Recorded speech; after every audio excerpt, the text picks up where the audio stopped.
So, good day sa atin mga minamahal kong ka-Bible. Ayan. For this day, ang topic natin is daily prayers na po.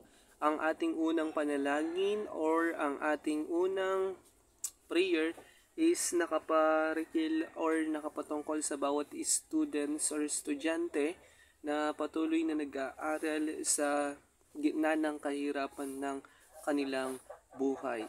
So, let us pray na po. Ang ating pong bawat panalangin sa araw-araw is English po, English.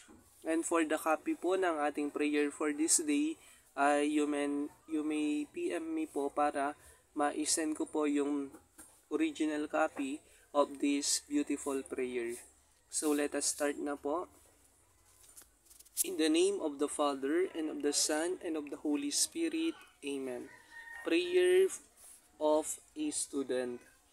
O eternal Father and incarnate Word, through the gifts and fruits of your Holy Spirit, enlighten and perfect my intellect, will, and affections, that in all things I may be what your divine wisdom intended me to be, a bearer of Christ to others.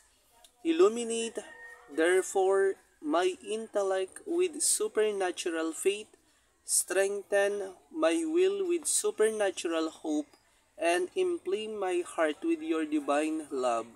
Create in me Christ-like ideals, attitudes, appreciations, and habits that will enable me to think, judge, and act so as to be like your immaculate Mother, a bearer of Christ to others.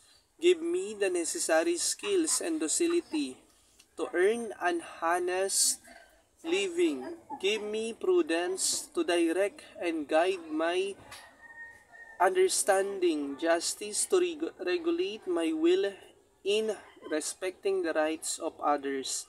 Give me temperance to control my desires, and appetites and fortitude to defend and practice your way, your truth, and your life, thus being like Saint Joseph, a bearer of Christ to others.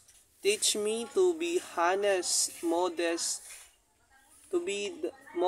and chaste with myself and others. May I be joyfully respectful and obedient to my parents, teachers, ecclesiastical, and civil authorities.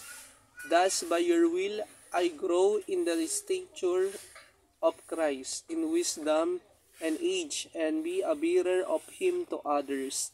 O most Holy Trinity, dwelling in my soul, make me realize that I cannot thus live without the supernatural life of grace that comes through my frequent reception of the sacraments, through my offering with the priest of the holy sacrifice of the Mass, through my daily prayers, and through sacrifice and mortification on my part, through your grace only will.